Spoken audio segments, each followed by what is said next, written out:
अस्सलामुअलैकुम, क्या हाल है? आई होप बिल्कुल ठीक-ठाक खैरियत से होंगे, बहुत अच्छे होंगे। अल्हम्दुलिल्लाह मैं भी बिल्कुल ठीक हूँ। बट ये जो इन्फेक्शन है ये मेरा पक्का दोस्त बन गया। ये कह रहा है मैंने अब तुम्हारे साथ दोस्ती नहीं छोड़नी। मैंने तो इससे जान छुड़ाने की बहुत कोशिश की है, लेकिन मेरे साथ इसने मेरे बच्चों से, मेरे घर वालों से, सभी से दोस्ती कर ली है। एनीवेज आज बच्चों का लास्ट पेपर था और ये वाला वीक है ना, ये सबको ही बड़ा पसंद होता है क्योंकि बच्चों के पेपर्स की वजह से इतने ज़्यादा काम पेंडिंग होते हैं और हर किसी ने अपने काम जमा किए होते हैं कि बच्चों के पेपर्स के बाद करेंगे, ये काम भी बच्चों के पेपर्स के बाद होगा, वो काम भी बच्चों के पेपर्स हो जाए फिर करेंगे। हर कोई ना मेंटली फिजिकली हर तरह से रिलैक्स हुआ होता है क्योंकि पढ़ाई ख़त्म हो चुकी होती है। नई पढ़ाई की भी कोई टेंशन नहीं होती, बच्चे बिल्कुल फ्री हो जाते हैं और माओं की भी सारी टेंशन दूर हो जाती है।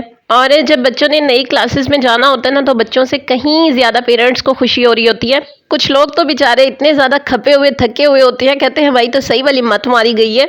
अब ये वाला वीक ना हमने अपनी मर्जी से सोना है, अपनी मर्जी से उठना है और सही वाली नींदें पूरी करनी है गधे घोड़े बेच के।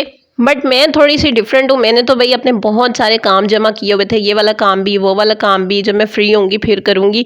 तो मेरा ना पूरा एक बंडल है काम करने वाला, वो सारे के सारे मैंने जोड़े हुए थे कि मैं जब फ्री हो जाऊंगी तो फिर मैं करूंगी। क्योंकि भाई मेरे तो बच्चे ऐसे थे जिन्हें पढ़ाना बहुत ही मुश्किल था, बार बार बाहर से पकड़ के लाओ और फिर इनको बिठा के पढ़ाओ। और वैसे भी यार मैं माड़ी बंदी हूँ, मेरे पास गधे घोड़े हैं ही नहीं। इसलिए मैंने सोचा कि भाई बहुत गोल्डन टाइम है, मैं तो अपने सारे के सारे काम ख़त्म करूंगी। डीप क्लीनिंग होने वाली है और भी ढेर सारे काम है, वो सारे इंशाल्लाह इस वीक में ख़त्म करने हैं। बट एक चीज़ आप लोगों ने बिल्कुल नहीं भूलनी, जितने भी मेरे जैसे लोग हैं जिन्होंने भाई सफाइयों पे फुल जोर देना है कि भाई हमारे घर के साथ साथ हमारी बॉडी को भी डीप क्लीनिंग की बहुत ज़रूरत है। सारी नेगेटिविटी निकाल के बाहर फेंक देनी है। और ये वाला ना आप लोगों ने इस वीक का टास्क रखना है कि हमने अपने दिमाग की डीप क्लीनिंग करनी है। आप लोग मुझसे पूछ रहे थे ना कि आप ही आपका रिश्ता तक खराब कर दिया, तो आपको कभी गुस्सा नहीं आया? आपने उन लोगों को कुछ भी नहीं कहा, तो गुस्से का तो मैं आपको क्या ही बताऊं। गुस्सा मुझे इतना ज़्यादा आता होता था, गुस्सा तो हर टाइम नाक पे रहता था। मेरा ना नाक थोड़ा तीखा है, तो मैं तो बड़ा करूर करती थी इस बात पे कि मैं ऊंचे नाक वाली हूँ और मैं अपनी नाक को सामने रख के ना और ही गुस्सा करके दिखाती थी। लेकिन ना अल्लाह ताला मुझे माफ़ करे, अस्तगफिरुल्लाह, कौन कौन से गुनाह कर छोड़े हैं, अल्लाह ताला माफ़ करे। तो मेरे हस्बैंड ने ना एक दफ़ा मेरे साथ एक हदीस शेयर की कि कब्र में सबसे पहले ना इंसान की नाक ही गलनी है। हट जाओ इस काम से, तुम क्या हर टाइम नाक नाक नाक नाक करती हो। फिर बस उस बात के बाद ना जब भी कभी मैं ऐसा सोचती या बोलने लगती थी ना, तो वो हदीस मेरे सामने आ जाती थी। वैसे भी जब अल्लाह ताला आपको हिदायत दे, एक्चुअली ना जब आप कुछ भी सोचते हो ना कि ये मैंने अल्लाह के लिए करना है, तो फिर चीज़ें आसान हो जाती हैं। मतलब आपका नमाज पढ़ने को दिल नहीं कर रहा, लेकिन आप सोचते हो कि ये मैंने अल्लाह के लिए पढ़नी है, तो फिर आपका दिल करता है। जब बंदे और आदतों के दरमियान में अल्लाह आ जाता है ना, तो फिर चीज़ें आसान हो जाती हैं, आदतें बदलना बहुत आसान हो जाता है। इसी तरह मैं अपने और अपने गुस्से के दरमियान में ना अल्लाह ताला को ले आई, तो फिर ज़ाहिर है कि अल्लाह के साथ मेरा कनेक्शन ज़्यादा हो गया। पहले ना मैं अपनी सोचों की ग़ुलाम होती थी, मतलब मेरी सोचें मुझे गुस्सा दिलवाती थी, मैं हर किसी का मुँह नोचने तक जाती थी। अब मेरी लिमिटेड सोचें है ना, मतलब मैंने लिमिट लगाई हुई है कि इस बारे में मैंने सोचना ही नहीं है, कभी भी ये चीज़ अपने दिमाग में आने ही नहीं देनी है। और ये जो चीज़ है ना, ये आपके अंदर बहुत बर्दाश्त सब्र ले आती है, आपका तवक्कल अल्लाह ताला पे बढ़ता है। और जब आपका यकीन अल्लाह पे बढ़ जाता है ना, फिर आपके लिए बहुत लाइफ आसान हो जाती है। अब मेरे अंदर अल्हम्दुलिल्लाह इतना सब्र है कि कोई मुझे जितना भी गुस्सा दिलवाए, होते हैं कुछ लोग ना शरारत से आपको टीज़ करते हैं, आपको इतना ज़्यादा गुस्सा दिलाते हैं कि कभी तो ये कुछ कहेगा ना। लेकिन अब अल्हम्दुलिल्लाह इतना ज़्यादा अल्लाह ने सब्र सिखा दिया ना कि कोई जो मर्जी कह लेना, उसको स्माइल से ही हैंडल करना है। मतलब ऐसी अपनी बॉडी को बना लें कि आपने उस बंदे को ढीठ करके ही रहना है कि एट द एंड चुप हो ही जाएगा ना, कभी तो उसकी बस हो जाएगी कि ये तो बोलता ही नहीं है, तो कुछ फूटता ही नहीं मुंह से इस बारे में। जब ये चीज़ आपके अंदर आ जाती है ना, तो फिर ऑटोमेटिकली आपकी बॉडी साफ सुथरी हो जाती है, पाक हो जाती है। पाक साफ होती है तो ऑटोमेटिकली शैतान आपसे दूर रहते हैं। अच्छा, मैं आप लोगों को एक बात बताती हूँ। मैंने आप लोगों के साथ एक स्टोरी शेयर की थी ना कि जो दादाबू गांव से दूध लाए थे जिसमें बाल आए थे। अच्छा, वो ना मेरे दादाबू ने ना उठा के ना हमारे घर की बैक साइड पे ना लेमन का एक दरख्त था और माशाल्लाह से इतने उससे लेमन उतरते थे ना कि हम लोग पूरे पूरे साल के लिए उससे स्टोर करते थे, उतार उतार के। इतने लेमन होते थे माशाल्लाह से, और लोग शॉपर भर भर के लेके जाते थे, इतना लेमन लगता था। अब दादाबू ने ना वो बर्तन उठा के ना, तो लेमन के दरख्त के नीचे एक कच्ची मिट्टी थी ना, तो वहां पर बहा दिया कि जमीन के अंदर चला जाएगा। अब उसको सिंक वगैरह में तो गिराना नहीं था क्योंकि दूध था, तो रिस्क की बेयद भी होनी थी। जैसा भी वो था, तो उसको बाहर जाके ना कच्ची मिट्टी पे बहा दिया। और ना 3 से 4 घंटे के अंदर अंदर, मैक्सिमम 5 घंटे लगे होंगे, मतलब जोहर की नमाज पढ़ने जब दादाबू जाने लगे हैं तो वो दरख्त बिल्कुल सूख के गिर गया था। आप लोग हिसाब लगाएं, इतना ज़्यादा हरा भरा फलदार दरख्त, फुल फल से भरा हुआ, वो सारे का सारा 4-5 घंटे के अंदर सूख के गिर गया। तो इतनी बड़ी बड़ी चीज़ों पे सब्र किया है, बर्दाश्त किया है ना।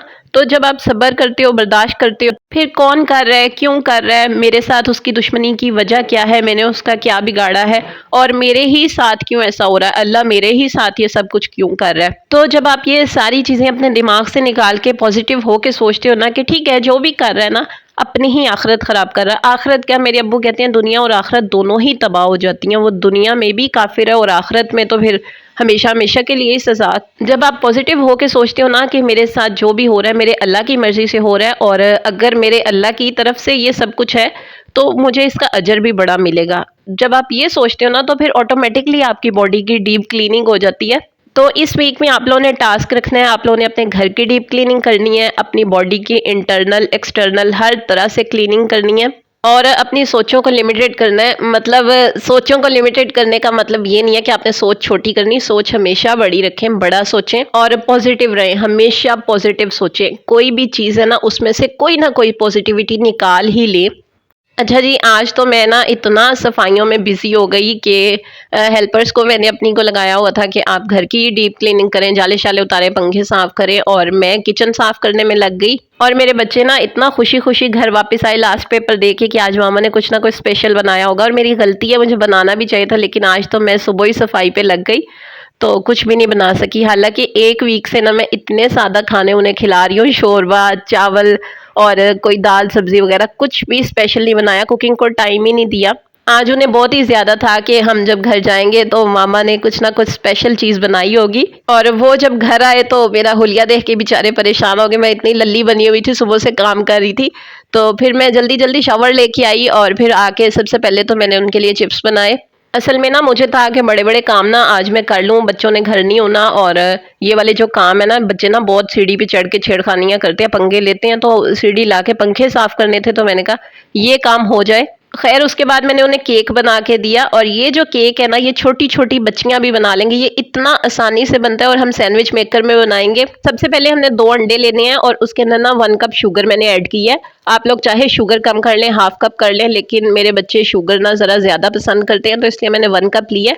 और अब इसको ना शुगर को अंडों में इतना अच्छी तरह से मिक्स करना है कि इसका कलर बिल्कुल वाइट हो जाए और ये बहुत फ्लफी हो जाए, झाग झाग हो जाए सारी। उसके बाद इसके अंदर हाफ कप ऑयल डालना है और ऑयल को भी अच्छी तरह से मिक्स करना है। और ये सिंपल कुकिंग ऑयल है, कोई देसी घी मक्खन नहीं है, सादा कुकिंग ऑयल है और इसको अच्छी तरह से मिक्स करना है। चाहे आप लोग बीटर से कर लें या ग्राइंडर में डाल के कर लें, बस ये मिक्स अच्छे से होना चाहिए। मैंने तो हाथ से ही मिक्स किया था और बहुत अच्छी तरह से मिक्स हो गया था। उसके बाद हाफ कप मैदा लेना है और half table spoon baking powder. अब इसको भी अच्छी तरह से मिक्स करना है और बहुत स्पीड से करना है ताकि गुठलियाँ ना बने। यहाँ पर आप इसकी कंसिस्टेंसी चेक कर लें, इतनी ही होनी चाहिए। अगर आपसे ज़्यादा थिक हो जाए, मैदा ज़्यादा डल जाए तो कोई मसला नहीं, आप थोड़ा सा दूध डाल लें तो ये सेट हो जाएगा। अब हम लेंगे सैंडविच मेकर और इसके अंदर सैंडविच की शेप में हम इसको बैटर को डाल देंगे। अच्छा, यहाँ पर ना मैंने एक मिस्टेक की थी, आप लोगों ने नहीं करनी। आपने सैंडविच मेकर को अच्छी तरह से ग्रीस कर लेना है। मैंने अच्छे से नहीं किया था, ऐसे ही हल्का हल्का बस ऑयल लगाया था, लेकिन आपने अच्छी तरह से कर लेना है ताकि ये चिपके नहीं। और 4 से 5 मिनट में ये आपके केक सैंडविच तैयार हो जाएंगे। इतने मज़े के, इतने सॉफ्ट और इतने क्यूट बने थे, खाने से ज़्यादा इनको प्यार करने को दिल कर रहा था, इतने प्यारे छोटे छोटे से थे। ये वाली रेसिपी आप लोगों ने लाजमी ट्राई करनी है, 10 मिनट के अंदर बन जाएंगे इतने प्यारे और इतने ज़्यादा मज़े के। मेरे बच्चे इतना खुश हुए थे, इतना खुश हुए थे। अगर आप लोगों ने इनको ज़्यादा कलर देना हो तो आप 6-7 मिनट के लिए मेकर में रख दें, लेकिन मुझे बस इतना ही कलर अच्छा लग रहा था। और ये रेसिपी लाजमी लाजमी लाजमी ट्राई करिएगा जब घर में कोई गेस्ट आ जाए या नाश्ते के लिए या शाम की चाय के साथ, आप लोगों को बहुत मज़ा आएगा। और ये ना 2 अंडों से टोटल 14 सैंडविच केक बने थे। जो सबसे पहले बने थे वो बच्चों ने फ़ौरन खा लिए थे। अच्छा जी, कैसी लगी आप लोगों को मेरी आज की वीडियो? लाइक करिएगा और माशाल्लाह से ऑलरेडी आप लोग बहुत ज़्यादा शेयर कर रहे हैं मेरी वीडियोस को। और जितने भी नए लोग मेरी वीडियो को देख रहे हैं, चैनल को लाजमी सब्सक्राइब करिएगा। और जो मैंने आप लोगों को टास्क दिया ना, ये आप लोगों ने लाजमी लाजमी इस वीक का आप लोगों का टारगेट होना चाहिए कि आप लोगों ने हमेशा पॉजिटिव रहना है। जितनी भी नेगेटिविटी है सारी निकाल देनी है, जितनी उल्टी सीधी सोचें ख्यालात सारे वहम खदशे सब के सब निकाल देने हैं। इसका ना सबसे आसान तरीका होता है कि आप ना टाइम फिक्स कर लें कि मैंने इतने बजे से इतने बजे तक ना, जैसे मैंने 6 से 6:30 बजे तक ही ये उल्टा सीधा सोचना है, उसके अलावा बाकी पूरा दिन नहीं सोचना है। ठीक है, तो जब आप टाइम रखेंगे ना तो फिर आप आहिस्ता आहिस्ता उस टाइम को कम करते जाएं। ठीक है, डेली का 1-1 मिनट कम करते जाएं तो आहिस्ता आहिस्ता वो ऑटोमेटिकली वो सारी चीज़ ख़त्म हो जाएगी। और बेहतर है कि आप खुद को ज़्यादा से ज़्यादा बिजी रखें। जितना आप बिजी रहेंगे ना उतना ही आपका माइंड डाइवर्ट होगा आपकी मसरूफियत की साइड पे। और दूसरी चीज़ आप लोगों ने ना ये कि एक सैंडविच वाली रेसिपी ज़रूर ट्राई करनी है और मुझे अपना फीडबैक भी देना है और अपना बहुत सा ख्याल रखना है, दुआओं में याद रखना है और दुआ करिएगा मेरे लिए भी कि ये इन्फेक्शन से मेरी दोस्ती टूट जाए। मिलूंगी इंशाल्लाह आप लोगों से नेक्स्ट वीडियो में। अपना बहुत सा ख्याल रखिएगा, दुआओं में याद रखिएगा। अल्लाह हाफिज़।